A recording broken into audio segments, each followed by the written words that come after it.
রমজানে 1 বছর পরে মাত্র রোজা আসে, 1 বছর পরে। যদি শরীর সুস্থ থাকে মাস্ট বি রাখা লাগবে, অসুস্থ থাকলে আপনি পরবর্তী 11 মাসে করে দেবেন, অসুবিধা নেই। বিশ্বনবী জানিয়েছেন 4টা গুণ যেই মহিলার ভেতরে পাওয়া যাবে ওই মহিলাকে আল্লাহ জান্নাতের 8টা দরজা খুলে রাখবে। সেখানে নামাজের কথা নেই, রোজার কথা নেই। আপনি দেখেন, আমি বলছি একটা একটা করে। বিশ্বনবী মুহাম্মদ রাসূলুল্লাহ জানিয়েছেন 2টা ঔষধ যদি তোমরা দুনিয়াতে খেতে পারো, অ্যাপ্লাই করতে পারো, দুনিয়ার জীবনে সেট করতে পারো, তাহলে এই ফিতনা, এই যে লোভনীয়, এইটা থেকে বেঁচে থাকতে পারবা। আমি জানি আমি সহ প্রত্যেকে এই রোগের রোগী। এই যে মেয়ে লোক দিয়ে আমার আল্লাহ হাজার হাজার মানুষকে আজ পরীক্ষায় ফেলে রেখেছেন। আর মেয়ে লোকের যে ষড়যন্ত্র, এটা কোরআনে উল্লেখ আছে, ইন্না কাইদাকুন্না আযীম। মেয়েদের চক্রান্ত বড় ভয়ঙ্কর। শয়তানের চক্রান্তের কথা আল্লাহ কোরআনে বলতে গিয়ে বললেন, ইন্না কায়দা শাইতানি কানা দাঈফা। শয়তানের চক্রান্ত একেবারে দুর্বল, শুধু দুর্বল না, একেবারেই দুর্বল, দাঈফ আর দাঈফা। কিন্তু যেখানে মহিলাদের কথা আল্লাহ কোরআনে নিয়ে আসলেন, সেখানেই বললেন, এই আয়াতটা কিন্তু ইউসুফ নবী আলাইহিস সালামের জামানার। ওই যে জুলাইখা যার ষড়যন্ত্র করে ইউসুফ নবীকে জেনার তহমত পর্যন্ত নেওয়া লেগেছিল, সেই আয়াত সূরা ইউসুফের ভেতরে 28 নম্বর আয়াতে আছে, ইন্না কাইদাকুন্না আযীম। এখানে যারা আরবি গ্রামার জানে কিনা জানি না, যদি আলেম কেউ থাকে দেখবেন ইন্না কাইদাকুন্না আছে, আল্লাহ বহু বচন দিলেন। অথচ আয়াত নাজিল হচ্ছে জুলেখার জন্য। জুলেখা কয়জন বলেন বলেন? এক বচন, 2 বচন, এরপরে 2 এর বেশি হলে হয় বহু বচন। আল্লাহ একবারেই 2 বচন বাদ দিয়ে বহু বচন লাগিয়ে দিলেন। কোন কারণে? জুলাইখা তো আর 10-12 জন না, কয়জন? আল্লাহ ভালো করে জানে জুলাইখা শুধু এটা না, কিয়ামত পর্যন্ত এরকম দুর্বিসন্ধিওয়ালা জুলাইখা দুনিয়ায় আসবে। কথা বলেন না কেন? আমার মনে হয় তার ভেতরে আমাদের দেশের একটা পরিচয়। কি দুর্বিসন্ধি দেখিস, 15টা বছর কি কায়দা কৌশল করে চলে গেল। আমার মনে হচ্ছিল মানুষ পিটিয়ে মারবে, কিন্তু কি কায়দা করে পালিয়ে চলে গেছে। মেয়েদের চক্রান্ত বড় ভয়ঙ্কর। ও যদি কাউকে টার্গেট নেয়, ওই পরিবার পর্যন্ত ধ্বংস হয়ে যায়। আজ 100টার প্রায় 98টা পরিবারে শান্তি নেই। অধিকাংশ, আমি যতটুকু জানি, তার স্ত্রীর কারণে। অধিকাংশ মহিলা দেখবেন নিজের আত্মীয় স্বজন, বাবা মামা চাচা, এগুলো আসলে খুব আনন্দে আছে। আর স্বামীর মা বাবা, তার নিজের পক্ষ থেকে যদি কেউ আসে, ওর অটোমেটিক মন খারাপ হয়ে যায়। মানুষ, আমি নিজে স্বামী, এই যে কোরআন শরীফ আমার সামনে, যখন স্বামী বসে আছে জিজ্ঞাসা করেন, মানুষ হিসাবে মানুষের একটা দুর্বল জায়গা আছে। মানুষ হিসাবে প্রত্যেকটা মানুষ, যদি কেউ কোনো স্ত্রী চায় যে আমার স্বামীকে আমি 100 ভাগ খুশি রাখবো, তাহলে আমার মা বাবার সাথে আপনার ভালো ব্যবহার করা লাগবে। তাছাড়া জীবনও আপনি আমার মন পাবেন না। উপরে উপরে হয়তো আপনাকে সংসার করার জন্য সোনা মধু বিভিন্ন জিনিস বলা লাগে, মন পাবেন না যদি আমার মা বাবা আপনার মা বাবার মতো সম্মান না পায়। এই কথা বলছেন না? যারা স্বামী আছে এটা মনে হচ্ছে না? 100টার 98টা এটা চাচ্ছে না। এই জন্য তো পরিবারে শান্তি নেই। নারী নির্যাতন কিছু হলে আগে মামলা হয়ে যায়, আর পুরুষ নির্যাতনে যে আমরা মরে যাচ্ছি, কোনো মামলা নেই। এই আইন পাস করা দরকার সামনে। পুরুষ নির্যাতনেরও আইন আছে। কত মানুষ আমরা রোগী হয়ে গেছি, কিছু বলতে পারছি না। তাই বিশ্বনবী জানিয়েছেন 4টা গুণ যেই মহিলার ভেতরে পাওয়া যাবে ওই মহিলাকে আল্লাহ জান্নাতের 8টা দরজা খুলে রাখবে। সেখানে নামাজের কথা নেই, রোজার কথা নেই। আপনি দেখেন, আমি বলছি একটা একটা করে। ইদা নাজারা ইলাইহা সাররাতুহু। বিশ্বনবী বলেন যে মহিলার দিকে তার স্বামী বাইরের কর্মজীবন শেষ করে বাড়িতে আসার পরে স্বামীকে সে আনন্দ চিত্রে অভ্যর্থনা জানাবে। অভ্যর্থনা জানানো দূর, তোর মুখের ভেতর। সম্মানিত মা বোন যারা এসেছেন, আমি দেখলাম বহু মহিলা সব কালো বোরকা পরে করে ঘুরতেছে। শুধু নামাজ পড়া, রোজা করা, কালো বোরকা পরে ঘুরলে আপনি মনে করছেন আপনি জান্নাতি? কখনো না। স্বামী যখন বাইরে থেকে আসবে, অনেকে মনে করছে আমার স্বামী নেই, তাহলে আমার প্রেমিকা। না, ওইটা আবার বাদ। আপনার ভালোবাসা তৈরি হবে বিয়ের পর। কখন? কেন এটা বললাম বলেন তো? বিয়ের আগে ভালোবাসা করা জায়েজ নেই কেন? আমার 7টা কারণ আছে তাফসীরের ভেতরে। 1 নম্বরে হযরত আদম আলাইহিস সালাম, তাকে আল্লাহ যখন জান্নাতের বিশাল নিয়ামতের ভেতরে নিমজ্জিত রেখেছেন, তার কিচ্ছু ভাল লাগছিল না, এত নিয়ামত, কিন্তু না, চোখ বন্ধ হয়ে গেছে, ঘুম এসে গেছে, ঘুম থেকে উঠে দেখছে একটা মহিলা পাশে। তিনি তাকালেন এবং ধরতে গেলেন, কারণ এমন সুন্দর করে আল্লাহ তাকে বানিয়েছিলেন। তামাম দুনিয়ার 4 জন মহিলার চেহারা আল্লাহ নিজের কুদরতি হাতে সবচাইতে সুন্দর করে বানিয়েছে। ইউসুফ নবীকে দেখলে মানুষের ক্ষুধা মিটে যেত, আমাদের মুহাম্মদুর রাসূলুল্লাহকে দেখলে মানুষের শরীরের ব্যথা পর্যন্ত দূর হয়ে যেত, এমন চেহারা আল্লাহ দিয়েছে। পুরুষের ভেতরে 2 জন, আর মেয়েদের ভেতরে 1 নম্বরে বিশ্ব সুন্দরী ছিল আমাদের আদি মাতা হযরতে হাওয়া আলাইহিস সালাম। 2 নম্বরে যে মহিলার নাম বললাম জুলাইখা, এটা ছিল খুব সুন্দর ছিল। 3 নম্বরে হযরত ইব্রাহিম নবীর বড় স্ত্রী সারা রাদিয়াল্লাহু তাআলা আনহা। 4 নম্বরে মুহাম্মদুর রাসূলুল্লাহ ছোট মেয়ে হযরতে ফাতেমাতুজ জোহরা রাদিয়াল্লাহু তাআলা আনহা। তাহলে 1 নম্বরে যিনি আছেন, কেমন সুন্দর করে বানিয়েছে বলে। হযরতে আদম ঘুম থেকে উঠে তাকালেন এবং ধরতে গেলেন। আল্লাহ বলেন তাকানো যাবে না, ধরা যাবে না। হযরতে আদম ওই সময় বলেছিলেন, মাবুদ তাকানো যাবে, ধরাও যাবে, সেই বুদ্ধি দেন। বুদ্ধি আছে, বিয়ে করা লাগবে, আমি রাজি আছি। তার মানে এই আয়াতের যে তাফসিরে পড়েছি, আপনি বিয়ের আগে মহিলার দিকে ওইভাবে তাকাতেও পারবেন না, ধরতেও পারবেন না। এখন অনেকে আল্লাহর রাস্তায় কাজ চালাচ্ছে না। কেউ কেউ কসম দেওয়ার জায়গা পায় না, প্রেমিকার মাথায় হাত দিয়ে বলছে, তোর মাথায় হাত দিয়ে কসম করলো, তোর মাথায় হাত দিয়ে গুনার কাজ না, জয় কয়টা চুলের উপরে হাত লাগবে ওই কয়টা গুনাহ হবে। এই কথা বলছে না কেন? প্রেম করা যায় আছে বিয়ের আগে না পরে? যারা বিয়ের আগে প্রেম করছে এটা ছেড়ে দেওয়া লাগবে। কার জন্য বলেন তো? আল্লাহর জন্য। ছেড়ে দেবেন কারা কারা? হাত তোলেন তো। এই বুড়ো মানুষ আবার কিসের প্রেম আপনার? যুবক মানুষ হয়তো হাত তুলতে পারে 2-1টা, মুরব্বী মানুষের প্রেম হবে তাদের সাথে, ঠিক আছে? আমরা যে কথাটা মাসলা নিয়ে আসলাম, তাহলে প্রেম করা জায়েজ আছে, কিন্তু বিয়ের আগে না পরে? না, বিয়ের পরে। হযরত আদম আলাইহিস সালাম, আমি ঘটনাটা আনলাম এই কারণে, হযরতে আদম নবী আলাইহিস সালাম বললেন আমি রাজি আছি।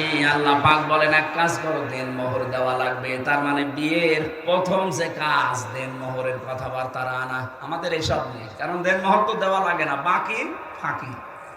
যারা এই নিয়তে বিয়ে করেছেন যে 10 লাখ বানাবো, অসুবিধা নেই, ও দেওয়া তো লাগবে না, বাসরাতে মাফ চেয়ে নেবো। আপনি জেনাকার হয়ে উঠবেন কিয়ামতে। যারা বাকি আছে দুনিয়ায় জীবিত থাকতে শোধ করে যান। আমার ভাইরা, বিশ্ব নবী জানিয়েছেন মেয়েটা যখন আসবে, যখন এই আসবে বাড়িতে আপনার স্বামী, সঙ্গে সঙ্গে আপনি স্বামীকে খুশি করার জন্য যেভাবে হোক ব্যবহার আচার দিয়ে, কথাবার্তা দিয়ে, আদরকারে সাজসজ করে রাখবেন। কারণ স্বামীকে আকৃষ্ট করার জন্য কেউ যদি সাজে, সে যেন নফল নামাজের সওয়াব পায়। এটা তো 1 নাম্বার গেল। 2 নম্বরে ওয়াইদা গাবা আনহা হাফিজাতুহু, স্বামী যখন বাইরে থাকবে তখন নিজের ইজ্জত আবরু, সতীত্ব, স্বামীর সন্তান, স্বামীর সম্পদ, এগুলো হেফাজত করে রাখা লাগবে। 3 নম্বর ওয়া তুইনু আলা দীনি যাওজাতিহা, স্বামীকে দ্বীনের পথে চলার জন্য, মানবতার সেবা করার জন্য সময় দেবেন, ছাড় দেবেন, উৎসাহ দেবেন। এই যে রুবেল সাহেবের স্ত্রী, উনি একটা মানবতার সেবাকারী মানুষ, মানব সেবায় নিয়োজিত থাকে, দ্বীন ইসলামের কাজ করবে সারা দেশে, সারা এলাকায়। ওনার স্ত্রী হওয়া লাগবে এরকম নিজে তো করবে। যান, আপনাকে সময় ছেড়ে দিলাম, আপনাকে আমি ছাড় দিলাম, যদি ওই সময়টা আমার কাছে আপনার দেওয়ার দরকার, মানবতার জন্য, ইসলামের জন্য আমি ছেড়ে দিলাম। উৎসাহ যদি দিতে পারে, ওনাকে খাদিজাতুল কুবরার সাথে ওই মেয়েটাকে আল্লাহ জান্নাতে ডাকবে। আর যদি আরো নিষেধ করে, কি করিয়ে বেড়াও তুমি, না তোমার বউ নেই বাড়ি? আপনার তো আছে, আপনার চাইতে নবীজির বউ ছিল না? হযরতে খাদিজাতুল কুবরা সারাটা জীবন তিনি দেখতেন স্বামী যতদিন বাড়িতে না আসে মানবতার কাজ, ইসলামের কাজ প্রসার করা, দিন কায়েম করা, এই কাজের জন্য বাইরে থাকা লাগে। যখনই বাড়িতে আসতেন দেখতেন হযরতে খাদিজা জানালার সাথে দরজার সাথে পিঠ লাগিয়ে দাঁড়িয়ে ঘুমিয়ে আছে। আমাদের মেয়েরা বউরা ঘুমিয়ে থাকে তবে সিরিয়াল দেখার জন্য। কি কথা বলুন না? আপনি যদি সত্যি স্বামী মানব দরদি, মানবতার কাজে বাইরে আছে, ইসলামের কাজে দিনের কাজে হয়তো সাহায্যের জন্য বাইরে গেছে, যত রাত আসে না তত রাত পর্যন্ত যদি আশায় থাকেন আপনি খাদিজার মতো সওয়াব পাবেন। 4 নাম্বারটাই কঠিন। 4 নাম্বারটা কি? বিশ্বনবী জানিয়েছেন স্বামী যেটা পছন্দ করে ওটা যদি জায়েজ হয় জীবন থাকতে তোমাকে ওটা মেনে নেওয়া লাগবে। কি কথা বুঝতেছেন? আমি তো নিজে বললাম আমি নিজে স্বামী, যত স্বামী এখানে আছে প্রত্যেকটি স্বামীর পক্ষ থেকে আমি বলছি মা বোনেরা, আমরা স্বামীরা পছন্দ করি সত্যি আল্লাহর কসম যে বিয়ের পরে যেন আমার মা বাবা আমার সাথে থাকে। আমি খেয়ে থাকি না খেয়ে থাকি থাকবে তারা। কথা বলছে না কেন? আপনি চান না আপনার কারণে আজ মা বাবাকে হয়তো আলাদা করে দেওয়া লাগে, নাই বাইরে পাঠিয়ে দেওয়া লাগে, নাই বৃদ্ধাশ্রমে দেওয়া লাগে। কয়েকদিন আগে কিশোরগঞ্জ থানায় গিয়েছিলাম, নীলফামারী একটা বৃদ্ধাশ্রমে আমরা নিয়ে গেল। দেখি এই লাইনে প্রায় 20-40 জন মা আর বাবা বসে আছে, অথচ তাদের ছেলে মেয়ে আছে। তাদের স্ত্রীর কারণে ছেলে তার মাকে আর বাবাকে রেখে গেছে বৃদ্ধাশ্রমে। ওদের চোখের দিকে তাকিয়ে আমি টের পেয়েছি ওরা ছেলের জন্য বদুয়া করছে। কি করবো? 25 বছর 30 বছর পর্যন্ত আমার পেছনে শ্রম দিল এই মা বাবা। আজ 2 দিন তুমি আসতে পারো না, তুমি কার ফস মতো শোনো, কার কথা মতো? হ্যাঁ, ওই মেয়েটার দোষ একা না, ওই মেয়েটাকে শুধু কান পড়া দেন। ওই মেয়েটার মা আর ওর বড় বোন ওখান থেকে শুধু পানি পড়া লাগায়। ওই আর কতদিন একসাথে থাকবে? আলাদা হয়ে যা, ও বড়ি চলে। সম্মানিত মা বোনের না, অন্যের কথা শুনে নিজের কপালে আপনি আগুন লাগাবেন না। আমি হাদিস তো বানালাম না, এই হাদিস আমি বানালাম। এখানে নেককার মহিলা যদি হতে জানে 4টা গুণ মাস্ট বি অর্জন করাই লাগবে আপনাকে, নয়তো খাদিজার সাথে আপনাকে জান্নাত ডাকবে না। যদি 4টা গুণ অর্জন করতে পারেন। আরে নামাজের ওয়াজ আমি কেন করব? নামাজ মুসলমান নামাজ পড়ে না, ও কি মুসলমান থাকে? মাস্ট বি আপনাকে ওই যে 3 দিন 7 দিন 10 দিন বাদ দিয়ে বাকি মাস আপনাকে নামাজ পড়াই লাগবে। আপনি মুসলমান দাবি করছেন নামাজ পড়েন না, তাই আপনাকে ওয়াজ করা লাগবে কোন কারণে? মুসলমানের কাছে যদি নামাজের ওয়াজ করা লাগে, রোজার ওয়াজ করা লাগে, তা আমি এই ওয়াজ আর বাইরে কোন জায়গায় করব? এই জন্য আমি নামাজের কথা মুসলমানকে বলি না। কোন কারণে আমি বলবো? আপনি যা আমিও তাই। আমি নামাজ পড়বো, আমার কষ্ট হচ্ছে, আপনি মুসলমান নামাজ পড়েন না। কিসের মুসলমান আপনি? কেউ যদি ফরজ নামাজ ছেড়ে দেয় আল্লাহ বলেন ওর দায়িত্ব আমি ছেড়ে দিই, যা। শেখ হাসিনা যদি এই দেশে কাউকে বলতো যাই বেটা তোর কিসের ভয়, তুই তো আমার চোখের সামনে আছিস, অথচ আছে উনি ঢাকায়। এবং ওরা জেলার আওয়ামী লীগের যিনি সভাপতি ছিলেন মরহুম মমতাজ উদ্দিন, লোকটা মারা গেছে না, এই লোকটাকে যদি বলতো মমতাজ চাচা আপনার কোনো ভয় নেই, আপনি তো আমার চোখের সামনে। বগুড়ায় হয়তো বিএনপি জামাতের লোক বেশি থাক, আওয়ামী লীগ নেই, তাতে কি? আমরা ক্ষমতায় আছি, আপনি আমার চোখের সামনে। আপনি চোখের সামনে ছিলেন বলেন? এই 220 কিলো দূরে এসে বসে আছে, অথচ বলছে আমি চোখের সামনে। এই ঠেলাইয়ের যে ভাব, এত দূর থেকে একটা প্রধানমন্ত্রী যদি বলতো আমার চোখের সামনে চাচা আপনার ভয় নেই, তাই যদি সব ভয় উড়ে যায়। আল্লাহ বলেন যে লোকটা নামাজ পড়ে সে আমার আন্ডারে থাকে, যে নামাজ পড়ে না আমি বলি তুই আমার বাইরে চলে যা। বলেন আপনি কার আন্ডারে আছেন? আপনি আল্লাহর আন্ডারে না থাকতে পারলে আপনাকে নিরাপত্তা কেউ দিতে পারবে না। এই জন্য ফরজ নামাজের জন্য ওয়াজ করা এটা আমার কাছে কেমন মনে হয়। আপনি ফরজ নামাজ মাস্ট বি যেখানে থাকেন, অন্তত সুন্নত নফল যদি নাও পড়তে পারেন ফরজ 2 রাকাত পড়ে নেবেন। অত বুঝতেছেন? রমজানে 1 বছর পরে মাত্র রোজা আসে, 1 বছর পরে। যদি শরীর সুস্থ থাকে মাস্ট বি রাখা লাগবে, অসুস্থ থাকলে আপনি পরবর্তী 11 মাসে করে দেবেন, অসুবিধা নেই। আল্লাহ আমাদেরকে যেন এই ফরজ বিধানগুলো একটু অ্যাক্টিভ হওয়ার তৌফিক দেন, বলেন আমিন। যে কথাটা তুলেছিলাম আল্লাহ রাব্বুল আলামিন যেহেতু আমাদেরকে ঔষধ দিচ্ছেন এইবার এই ফিতনা থেকে, মেয়েদের ফিতনা থেকে বাঁচার জন্য দুইটা ঔষধ দিয়েছেন সূরা নূরের ভেতরে 30 নম্বর আয়াত। এটা 12 নম্বর পৃষ্ঠা আর 7 নম্বর লাইনে আছে। কুল্লিল মুমিনিনা ইয়াগুদ্দু মিন আবসারিহিম ওয়া ইয়াহফাযু ফুরুজাহুম যালিকা আযকা লাহুম ইন্নাল্লাহা খাবীরুম বিমা ইয়াসনাউন। বলেন আল্লাহু আকবার। আল্লাহ রাব্বুল আলামিন বলেন, নবী আপনি দুনিয়ার মানুষকে বলেন, যারা মুমিন, যারা বলে যে আল্লাহ একজন আছে, হে রাসূল আপনাকে আমরা মানি, এই যে বিশ্বাস যাদের আছে এই মানুষগুলোকে বলেন আমরা মানি না আল্লাহকে। আল্লাহ একজন আছে, বিশ্বাস আমাদের আছে না? নবীজি আমাদের আদর্শ মানুষ এই দুনিয়া, এটা আমরা মানি না। কিয়ামতে আমাকে আল্লাহর সামনে বিচারের কাঠগড়ায় দাঁড়াতে হবে, বিশ্বাস আছে না? এই তিনটি গুণে গুণান্বিত যারা তাদেরকে বলবেন, তাদের চক্ষু যেন পরনারী থেকে তারা নিম্নগামী করে রাখে, আর তাদের লজ্জা স্থান যেন তারা হেফাজত করে। এই দুইটা ঔষধ যদি তোমার উম্মতেরা মেনে চলতে পারে, আমি বলছি যালিকা আযকা লাহুম, এইটাই তাদেরকে পবিত্র রাখবে। সুতরাং মেয়েদের এই চক্রান্ত এখন যা শুরু হয়েছে, এই যে ফারুকের আজকে ওর উপদেশটা চলে গেছে, আজকে ওর উপদেশটা চলে ওই জায়গায় মাহতাব স্যারকে দিয়েছে। ওর চলে যাওয়ার পেছনে যে কারণগুলো দিয়েছে 5টা না 6টা কারণ দেখলাম। 1 নম্বরে কারণ ওর বউ কেন মুজিবের স্ত্রীর চরিত্রে কেন অভিনয় করতে গেল, এটা প্রথম কারণ দেখিয়েছে ওনাকে তাড়িয়ে দেওয়ার জন্য। দ্বিতীয় নম্বরে সমকামিতা, ও প্রমোট করতো যে পুরুষে পুরুষে বিয়ে হোক। 3 নম্বরে ও একটা সিনেমা বানিয়েছিল, থার্ড পারসন সিঙ্গুলার নাম্বার। আপনারা তো এসব জগতে নেই, আপনারা আল্লাহর ওলি মানুষ নাকি? আমি উপন্যাস পড়েছিলাম ভার্সিটি থাকতে, sir third person singular number, bachelor, এগুলো দিয়ে পরবর্তীতে ফারুকি সিনেমা বানিয়েছে। এখানে এই পরকীয়া প্রেম উৎসাহ দেয়, কি করে পরকীয়া প্রেম করা যায়। আপনি কি নাউজুবিল্লাহ বলবেন না সুবহানাল্লাহ? আমি প্রায় 8-10টা কমেন্ট পড়লাম, সবাই তাকে জানাচ্ছে ভাই আপনার স্ত্রীকে আপনি একটু কন্ট্রোল করেন, তাকে একটু পর্দা পশিদায় রাখেন, দিনের পথে চলার জন্য একটু উৎসাহ দেন, আর নিজেও ইসলাম মেনে চলার চেষ্টা করেন। কারণ আপনার দুইজনই মুসলমান, আপনিও মুসলমান, আপনার নাম দেখেছেন মোস্তফা নবীর নাম, সরোয়ার নবীর নাম, ফারুকি এটা নবীর সাহাবীর নাম।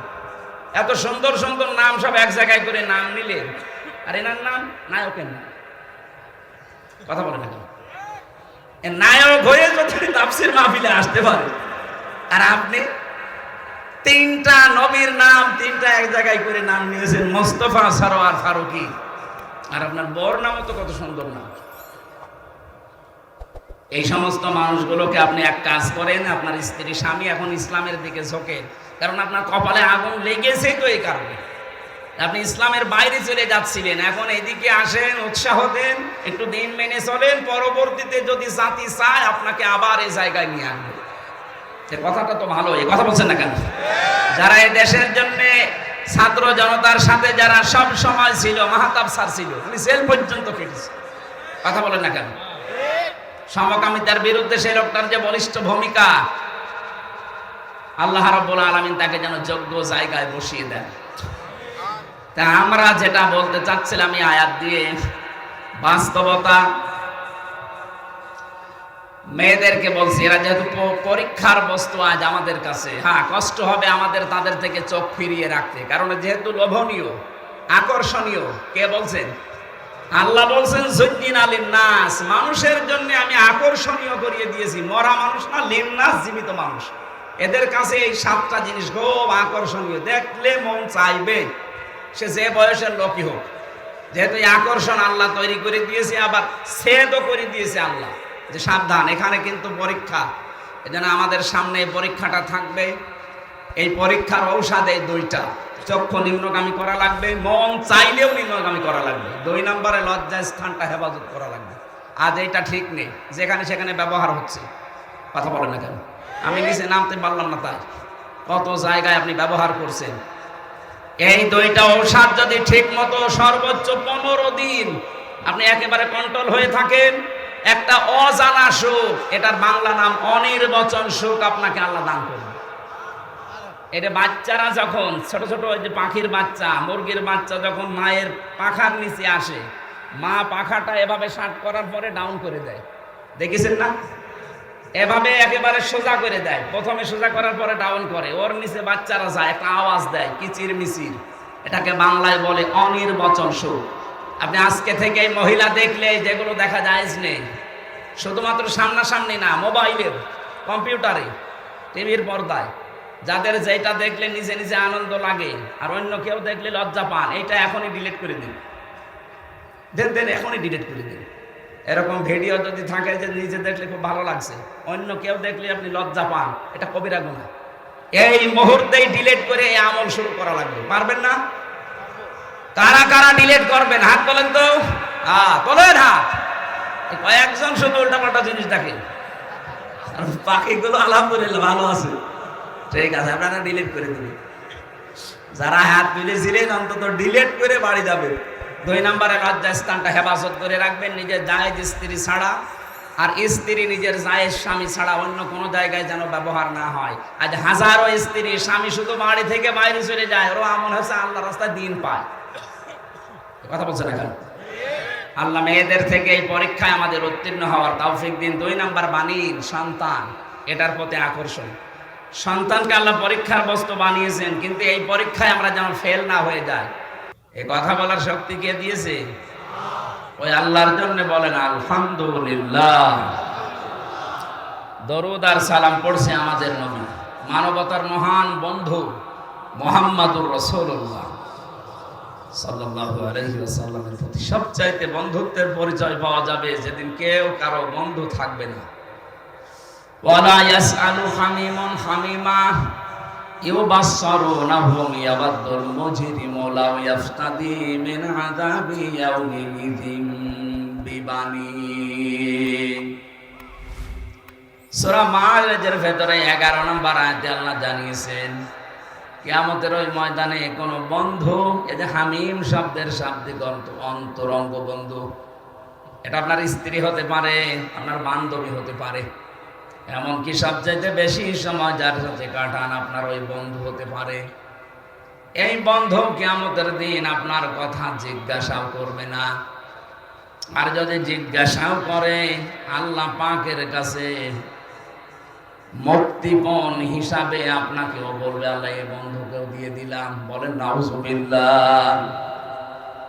এই যে কঠিন ঝালঝালা অবস্থা আল্লাহ পয়দা করবেন ওই ময়দানে শেষে, বন্ধু, মা বাবা, স্ত্রী, সন্তান সব কিছু বলবে আমি মুক্তিপণ দিলাম। কি দিলাম? এই যে লাউ ইফতাদি, ফিদিয়া দিলাম, মুক্তিপণ দিয়ে দিলাম। ওয়াসাহিবাতিহি ওয়া আখি, শুধু সন্তান না, আমার স্ত্রী, আমার ভাই ভগ্গর যা আছে সবই দিয়ে দিলাম।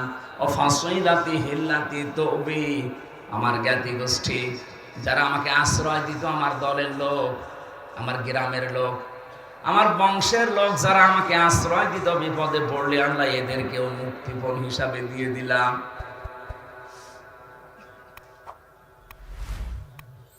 অমান ফিল আরদি জামিয়া, দুনিয়া যা আমার ছিল স্থায়ী অস্থায়ী সব দিলাম। সুম্মা ইউনজি, এরপরও তুমি আমাকে নাজাত দাও। কিয়ামতের এই দৃশ্যটা একটু সামনে নিয়ে এসে দেখেন কত ভয়াবহ। নিজের স্ত্রী পর্যন্ত মানুষ দিয়ে দেবে, অন্তরঙ্গ বন্ধু, স্ত্রী, সন্তান, দুনিয়ার অস্থায়ী স্থায়ী যত সম্পদের মালিক ছিল লোকটা সব আল্লাহকে বলবে আল্লাহ নিয়ে যান, শুধু সুম্মা ইউনজি, আমাকে কিছু বলবেন না। হযরত ঈসা নবীর মতো এত বড় পাওয়ারফুল নবী পর্যন্ত বলবে রব্বুল আলামিন আমার মা মরিয়মের সাথে তোমার যা ভালো লাগে তুমি করো, যে আচরণ তোমার করা লাগে তুমি সব করো, আমার মাকে আমি ছেড়ে দিলাম, কিন্তু আমার কিছু বলবো না। প্রত্যেকটি নবী এই কথা যখন ছড়াচ্ছে, প্রতিটি মানুষ যখন নিজের চিন্তায় আছে, আরে ভাই এই দিন আসবে, কিন্তু 2 দিন আগে আর 2 দিন পরে, নাকি এই দিন নেই? অবশ্যই আসবে। ইন্নাকা জামিউন নাস লা রাইবা ফীহি ইন্নাল্লাহা লা ইউখলিফুল মিআদ। কোরআনে কারীম জানাচ্ছে অবশ্যই মানুষদেরকে এক জায়গায় জমা করা হবে, এ ব্যাপারে কোনো সন্দেহ নেই। লা রাইবা ফী, কোরআনের খাতিরে আল্লাহ যেমন দিয়েছেন যালিকাল কিতাবু লা রাইবা ফী, কোরআনে কোনো সন্দেহ নেই। কিয়ামতের কথা বলার সঙ্গে সঙ্গে আল্লাহ বলেন লা রাইবা ফী, কোরআনে সন্দেহ নেই। কিয়ামতে কোনো সন্দেহ নেই। আর আল্লাহ যে ওয়াদা দিলেন কোনদিন আল্লাহর এই ওয়াদা তিনি ভঙ্গ করবেন না। তার মানে এদিন আমাদের সকলের সামনে মাস্ট বি, আসবে। দৃশ্যটা আপনি সামনে নিয়ে এসে বলেন তো, চোখ বন্ধ করে এরকম একটা জায়গায় আছেন যেখানে বউ পালিয়ে যাচ্ছে, যেখানে ছেলে মেয়ে পালিয়ে যাচ্ছে, দলের লোক সব পালাচ্ছে, পালাবে। এটা দুনিয়ার হিসাবে আপনি একটু দেখেন। এখানে আমরা যারা আছি যত বড় মাপের লোক হই, 200 বছর পরে যদি এই নামুজা গ্রামে এসে বলে 2 তালা বাড়ি আমার, দাঁত মুখ খুলে ফেলবে কি? অথচ ওইগুলো সব আত্মীয় স্বজন, মাত্র 200 বছর পার হয়ে গেছে। যদি আপনার ছবিও থাকে 200 বছর পরে যে এইটা আপনার পরদাদার ছবি ছিল, তাও আপনার নাতিরা মানবে না। ও আসলে জমি ভাগ দেবে, কথা বলছিলেন আপনি। এসে দেখেন তো দুনিয়ায়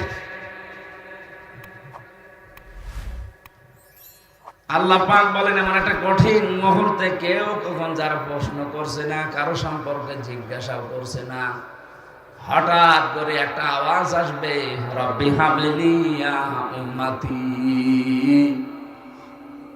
হে আল্লাহ, আমি কিন্তু বলি না যে তুমি আমার মাকে বাঁচাও, বাবাকে বাঁচাও, আমার মেয়ে ফাতেমাকে বাঁচাও, হাসান হোসাইনকে বাঁচাও না। তিনি বলবে আল্লাহ আমার উম্মতকে বাঁচাও। সবার নজর ওইদিকে যাবে। কে গো এই কথা বলে এত বড় বিপদে? যার সিগনেচার ছাড়া আপনি জান্নাতের গেটে যেতে পারবেন না, তিনি। তাকিয়ে সবাই বলবে কে?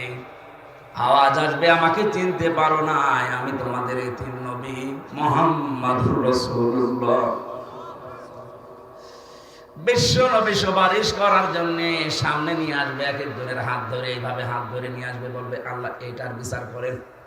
বলেন আপনাকে সামনে নিয়ে গেল রুবেল সাহেব, আপনি যে জীবন তৈরি করেছেন, নবীজি যদি আপনার ডান হাত ধরে আল্লাহর সামনে দাঁড় করিয়ে বলে আল্লাহ নিন, এর যে 50 বছরের জীবন দিয়ে দিলাম, কি করেছে জিজ্ঞাসা করেন।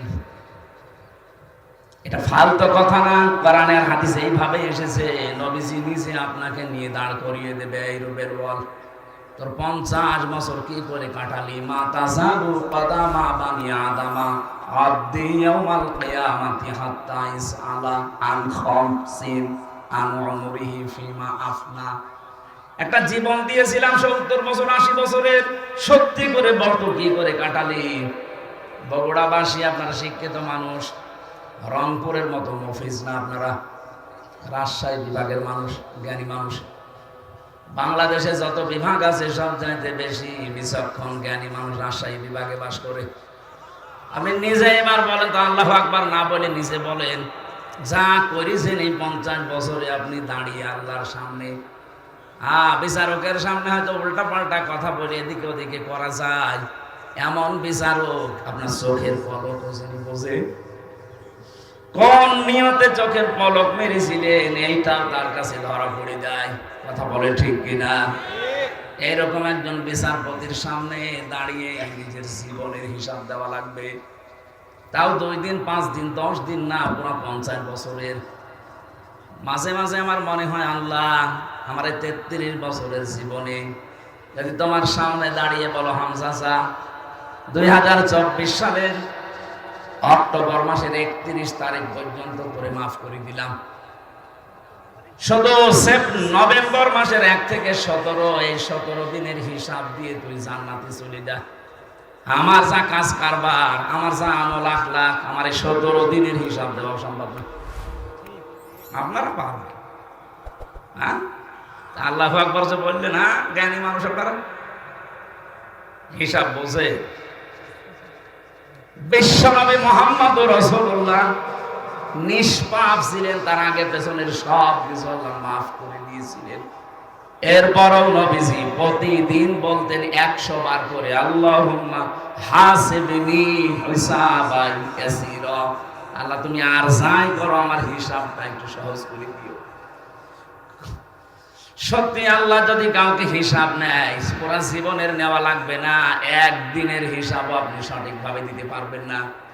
হ্যাঁ, আল্লাহ যদি কাউকে মাফ করতে চান, সবার সামনে এভাবে বিচার করবে না, পর্দা নিয়ে নেবে। রুবেলকে ডাক দিয়ে পর্দা দিয়ে ঘিরে নেবে, আল্লাহ নিজের সামনে দাঁড় করিয়ে বলবে, ওই এগুলো করেছিলি। ওর তো জবাব দেওয়া ছাড়া উপায় নেই, কারণ আগে পরের সব কথা আমার আল্লাহ আগে জানেন। মাথা নিচু করে যখন বলবে, হ্যাঁ আমার ভুল হয়ে গেছে, আমি হাদিসে পড়েছি আল্লাহ পাক বলেন ওই সময় যেই বলবে আমার ভুল হয়ে গেছে, আমার বিশাল রহমতের দরিয়ার ভেতরে জোশ পয়দা হবে, ওর চোখের দিকে কাকুতির মিনতির দিকে তাকিয়ে বলবো, যা তোর মাফ করে দিও। আল্লাহ যেন এইটা আমাদের সবার জীবন বলেন আমিন। খলিফাতুল মুসলিমিন হযরত ওমর,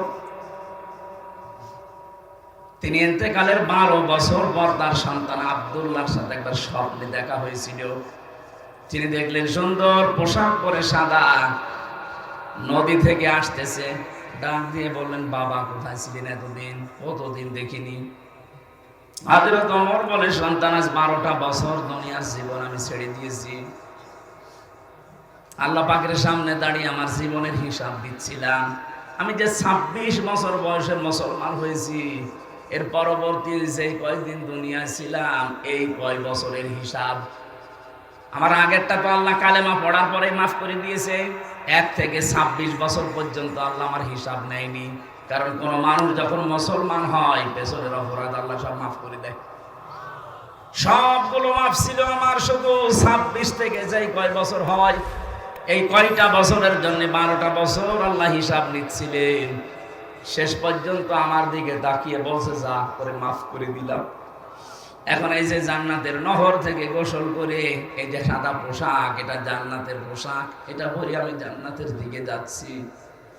ও বগুড়াবাসী, যারে আল্লাহ জান্নাতের সার্টিফিকেট দুনিয়ায় পাঠিয়েছিলেন, হযরত ওমরের, যিনি নবীজির পাশে কিয়ামত পর্যন্ত থাকবেন, তার 2 জন শ্বশুর আসে পাশাপাশি, আবু বকর, ওমর।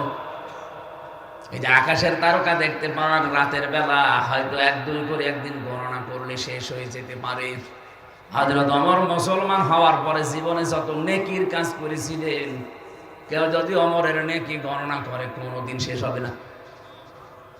এত বড় পাওয়ারফুল মানুষ, এ মানুষের যদি 12 বছর লাগে তারপর আল্লাহ মাফ করে দিয়েছে, আমাদের কয় বছর লাগতে পারে?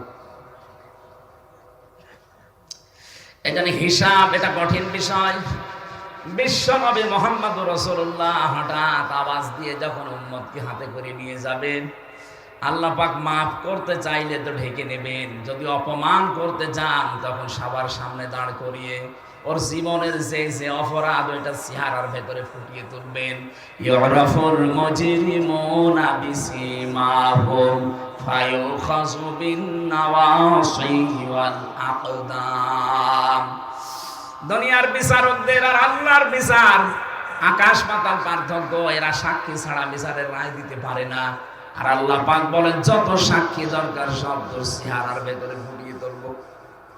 কেউ যদি জেনা করে, জেনাকারের এই জায়গায় লেখা থাকবে, জেনা দেশে নেই। হ্যাঁ, কি আছে? কি আমরা তো দেখতে পাই না। এটা যেহেতু গ্রাম অঞ্চল, এই নামুজা এলাকা, বহু মানুষ আছে যে 1 বিঘা জমি নেয়, 50-60 হাজার করে টাকা দেয়। যতদিন জমি করে খাবে ততদিন উনি টাকা ফেরত দেবে না। এটা কি নাম? কি এগ্রিমেন্ট, বন্ধকি যাই বলেন, এটা সুদ হচ্ছে। এটা মায়ের সাথে জেনা করার গুনাহ হচ্ছে। সত্যি কি এলাকায় আছে? না ভাই, এটা আপনি না খেয়ে থাকেন, মরে যান, কিন্তু এই মায়ের সাথে জেনা করা যাবে না। আপনার কি বিশ্বাস হচ্ছে না? হাদিস। আপনি যদি এই গুনাহ থেকে বেঁচে থাকতে চান, 2টা পদ্ধতি আজকে থেকে মানবেন। 1 নম্বরে, যতদিন ওই জমি করে খাবেন ততদিন সরকারের যে টাকা দেওয়া লাগে বছরে বছরে, কয় টাকা? ওই 60-70 টাকা দেওয়া লাগে 1 বিঘা জমিতে। ওই টাকা আপনি দিয়ে দিবেন, যতদিন 5 বছর 10 বছর করে খান ওই টাকা আপনাকে দেওয়া লাগবে। কথা বুঝতেছেন? এটা ক্লাস চলছে, আমি বোঝাচ্ছি, বুঝতেছেন? যতদিন করে খাবেন ওই জমি টাকা দেওয়া লাগবে আপনাকে। আপনি চাষ করেন, আপনাকে দেওয়া লাগবে। 2 নম্বরে এটা আর আপনার না, এটা ওই যে জমি আলাদা। যখন টাকা ফেরত নেবে 2 বছর 5 বছর 10 বছর পরে, তখন 8-10 হাজার টাকা কম নেওয়া লাগবে। আমি জানি এটা মানুষ করবে না, কারণ এটা করলে লস হয়। এটা যাতে মাতাল হলো তাহলে ঠিক আছে, এইটা করা যায় এলাকায়, এইটা একটু করে নেন। এই 2টা 5 বছর জমি করে খাবেন, 8-10 হাজার টাকা কম নেবেন। 70 হাজার টাকা নিয়েছিলেন, 60-62 হাজার টাকা নেবেন, পারবেন না? আরে ভাই, আপনার মার সাথে কেউ যদি বলেন এখন জেনা করেন, করবেন? অথচ আপনি কইরে আসছেন। এত থুতু ফেলা দরকার না, নিকৃষ্ট কাজ। এমনকি অনেকে এলাকায়, আমি জানি না বগুড়া শুরু হয়েছে কিনা, এই টাকা ছেড়ে রাখে 1000 করে, প্রতি মাসে মাসে 100 টাকা করে, বেশি নাই। এই কাজে যারা আছেন তারাও জেনা করছেন। এই কাজটা আজকেই ছেড়ে দেওয়া লাগবে। কারা কারা ছেড়ে দেবেন হাত তোলেন তো? হ্যাঁ, এই এলাকায় আছে, আমি তো মনে করছিলাম নেই। যারা হাত তুললেন অধিকাংশ দাড়িওয়ালা টুপিওয়ালা মানুষ। কিসের নামাজ পড়েন আপনি বলো? বলো, আপনি কি ভণ্ডামি করেন আল্লাহর সাথে? হ্যাঁ, ইয়ার কি জায়গা পান না? এই লোকটা দাড়ি নেই, তাও তো হাত তোলে না। আর আমরা কোথায় পৌঁছিয়েছি? না, এই কয় গোনা বাদ দেওয়া লাগবে। আমি ঠাট্টা করার জন্য, ইয়ারকি মারার জন্য বলছি না। যারা এরকম অপরাধে আছেন, সে যেই হোক, আজকে এখান থেকে তাওবা করে বাড়ি যাবেন না। আমি 1000 টাকা দিয়েছি ওরে বিপদের জন্য, আমি 1000 নেব, 1100 টাকা আমি নেব না। এটা পারা যাবে নাকি এই মাহফিল পর্যন্ত শেষ? আলহামদুলিল্লাহ, এই মাহফিল যদি সাকসেস হয় তবে এই গোনাটা ছাড়ার কারণে হবে। আমি বলছিলাম মুহাম্মাদুর রাসূলুল্লাহ সিগনেচার ছাড়া, তার সুপারিশ ছাড়া কেউ জান্নাতে যেতে পারছে না, পারবে না।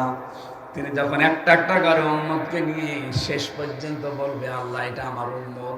আমি ছিলাম না ওই জামানায়, আমাকে না দেখে আমার কথাগুলো শুধু শুনে শুনে বিশ্বাস করে মানুষগুলো দুনিয়ার জীবন চালিয়েছে। দয়া করে মালিক তুমি একে মাফ করে দাও। নবীজি যেন ওই সময় আমি হামজা এবং আমাদের জন্য একটু সুপারিশ করেন, বলেন আমিন। কোরআনে কারীমের 6666টি আয়াতের মাত্র একটা আয়াতের 4 ভাগের 1 ভাগ পড়েছি। সূরা আলে ইমরানের 200টা আয়াত আছে, মাত্র একটা আয়াত 14 নাম্বার, তার ভেতরে 2টা শব্দ পড়েছি। এতটুকু বিষয়ের উপর আমরা তাফসীর আকারে কথা বলবো ইনশাআল্লাহ।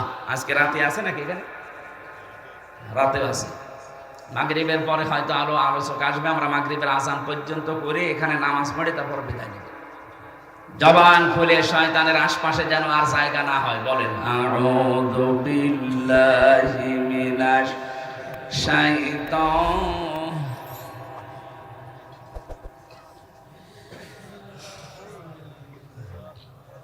সরিয়ে দিন। زين للناس حب الشهوات من النساء والبنين। আল্লাহ পাক বলেন, আমি আকর্ষণীয় করে দিয়েছি, সুশোভিত করে দিয়েছি, লোভনীয় করে দিয়েছি দুনিয়ার ভেতরে 7টা জিনিসকে। এটা মানুষ যারা, তাদের সবার প্রতি, তাম দুনিয়ার জন্য আল্লাহ এই আয়াতটা দিয়েছেন। সবার কাছে আকর্ষণীয় লোভনীয় বস্তু এই 7টা। 1 নম্বরে হুব্বুশ শাহাওয়াতি মিনান নিসা। প্রথম নম্বরে তোমাদের কাছে লোভনীয় আকর্ষণীয় করেছি আমি নিসা, মেয়ে লোককে। কাকে? আরো জোরে বলেন। ইয়াদের তাফসীর পড়তে গিয়ে দেখেছি তাম দুনিয়ার ভেতরে যত কিছু আল্লাহ বানিয়েছেন, বিশ্ব নবী জানালেন আমার ইন্তেকালের আগে, এই দুনিয়ায় আমার উম্মতের জন্য সবচাইতে ভয়ঙ্কর এবং ফিতনার জিনিস হিসাবে আমি যা রেখে গেলাম তার ভেতরে একটা মহিলা আর একটা জমি জায়গা। আপনি দেখেন আদালতের দিকে অধিকাংশ মামলা হয় জমি জায়গা নয় মহিলা সংক্রান্ত। কথা বলেন না কেন? যেহেতু এটা লোভনীয়, এজন্য এখানে একটা পরীক্ষা। এই পরীক্ষায় যদি উত্তীর্ণ হতে চান, 2টা ঔষধ আজকে থেকে অ্যাপ্লাই করবেন। এই ঔষধ আমি বানাবো এখন গাছগাছলা দিয়ে না, এরা ডিস্টার্ব করে দিচ্ছে। এই সমস্যা কেদের? আপনি এখানে না বসলে দাঁড়িয়ে থাকেন, কিন্তু কথা শোনা লাগবে। কি আসছে শেষ হবো কি? কিসের দায়িত্ব পালন করো? আপনি মাহফিল দিয়েছেন না শোনার জন্য নাকি? আবার কথা বলেন। এদিকে তাকিয়ে থাকেন, যে যেখানে জাহান্নাম যা এদিকে তাকিয়ে থাকবেন। এত বড় একটা আয়োজনে ও একটা কথা বোঝে না, শোনে না। কে কি দেখতে এসেছেন? বান্ধবী দেখতে এসেছেন?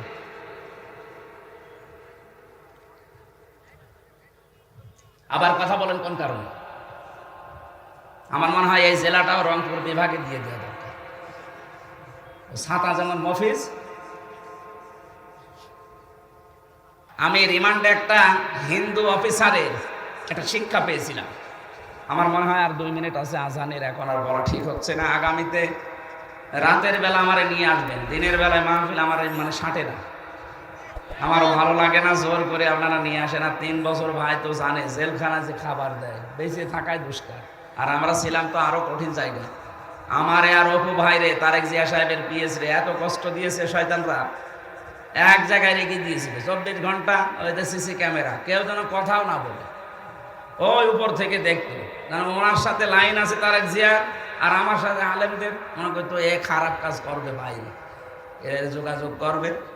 সবচাইতে বেশি আটক করে রেখেছিল গিয়াসউদ্দিন মামুন ভাইকে, এর উপর আরো অত্যাচার করেছে। আল্লাহ আমাদেরকে যেন এই আয়াতটা এখন আজকে শেষ করতে না পারার কারণে আমি দুঃখ প্রকাশ করছি। আগামীতে আসলে কথা বলবো ইনশাল্লাহ। এই জেলার জন্য দোয়া করছি, বিশেষ করে ম্যাডাম খালেদা জিয়া অসুস্থ, উনি বিদেশে যাবে। জালেমদের জন্য এই কয়েক বছর যেতে পারেনি, মিথ্যা একটা মামলা দিয়ে তার জীবনটা শেষ করে দিয়েছে। এখনো পর্যন্ত আপনাদের বগুড়ার সন্তান তারেক জিয়া পর্যন্ত আসতে পারে না দেশে। উনি যেন আবার সহি সালামতে দেশের সন্তান দেশে আসতে পারে, সেই তৌফিক আল্লাহ ফিরিয়ে দেন। তার বাবা শহীদ রাষ্ট্রপতি জিয়াউর রহমানকে আল্লাহ কবরে যেন মাফ করে জান্নাত দিয়ে দেন, আল্লাহুম্মা আমিন। আমার লিখিত বই আছে এই গাড়িতে, যাওয়ার সময় শিক্ষিত মানুষরা নিয়ে যাবেন। লা ইলাহা ইল্লা আনতা সুবহানাকা ইন্নী কুনতু মিনাজ জালিমিন রাব্বিরহামহুমা কামা রাব্বায়ানি সাগীরা।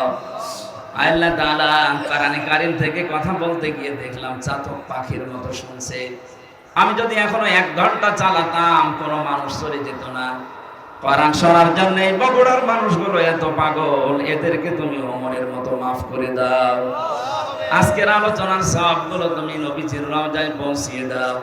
যত মানুষ কবরে আছে আল্লাহ তুমি মেহেরবানি করে তাদের ক্ষমা করো। 2024 সালে যারা শহীদ হয়ে গেল মানবতার জন্য, দেশের জন্য, আল্লাহ তাআলা শহীদ আবু সাঈদ সহ যত মানুষ, যত ভাই বোনেরা জীবন দিয়েছে তাদেরকে তুমি শাহাদাতের মর্যাদা দাও। যারা অসুস্থ হয়ে পড়ে আছে হাসপাতালে শেফায়ে কামিলা আজেলা নসিব করো। এবং বড় আসলেই মনে পড়ে শহীদ জিয়াউর রহমানের কথা। আল্লাহ তুমি তাকে শহীদ হিসাবে কবুল করে নাও। তাকে তো অন্যায়ভাবে মেরে ফেলা হয়েছে। তোমার নবী জানিয়েছে কাউকে যদি অন্যায়ভাবে হত্যা করা হয় তাকে শহীদের মর্যাদা দেওয়া হয়। আল্লাহ তাকে শাহাদাতের মর্যাদা দিয়ে দাও। তার ছোট সন্তানটা দুনিয়ায় নেই, তাকেও তুমি মাফ করে দাও। তার স্ত্রী অসুস্থ আছে, আল্লাহ শেফায়ে কামিলা আজেলা নসিব করো। তার সন্তান বড়টা এখনো বাইরে আছে সহি সালামতে। আল্লাহ তাআলা বগুড়ার সন্তান বগুড়ায় আবার ফেরত দিয়ে দাও। যত মানুষ এই দেশ থেকে বিদায় নিয়েছে ইসলামের জন্য, দ্বীনের জন্য, রব্বুল আলামিন শহীদ মতিয়ার রহমান নিজামের কথা মনে পড়ে। তার সঙ্গে সাথে যত মানুষ কোরআনের জন্য, ইসলামের জন্য, ঈমানের উপরে টিকে থাকতে গিয়ে জীবনটা দিয়ে গেল, তাদেরকেও তুমি শাহাদাত মঞ্জুর করো। মা বোনদেরকে তুমি পর্দায় থাকার তৌফিক দাও। আগামীতে এই অনুষ্ঠানটা কোরআনের প্রচারের জন্য আরো বিশাল আকারে কবুল করো। এলাকায় যত মানুষ মাটির নিচে আছে কোরআনের ইজ্জতে জান্নাতুল ফেরদাউস বানিয়ে দাও। জালেমের এই জেলখানায় 3টা বছরে আমার শরীরটা অসুস্থ হয়ে গেছে। আল্লাহ তুমি আগের অবস্থায়, স্বাভাবিক অবস্থায় আবার ফিরিয়ে দাও। মাওলানা আব্দুল বারী রশিদি ভাইয়ের আমন্ত্রণে এসেছি। আল্লাহ তুমি তাকে কবুল করো। বারাকাল্লাহু লানা ওয়া লাকুম ফিল কোরআনিল আযীম। যখন এই মরণ আসবে যেন পড়ি লা ইলাহা ইল্লাল্লাহু মুহাম্মাদুর রাসূলুল্লাহ। এখন আজান দেন, আর 1 মিনিট আছে, আজান দিয়ে নামাজ পড়ে নিন। এখানে আশপাশে মসজিদ থাকলে চলে যান, আর ওই যে গাড়ি আছে সামনে, ওখান থেকে ওই বইটা নিয়ে যান, কাজে লাগবে ইনশাআল্লাহ। আসসালামু আলাইকুম। চ্যানেলটি সাবস্ক্রাইব করে আমাদের সঙ্গেই থাকুন।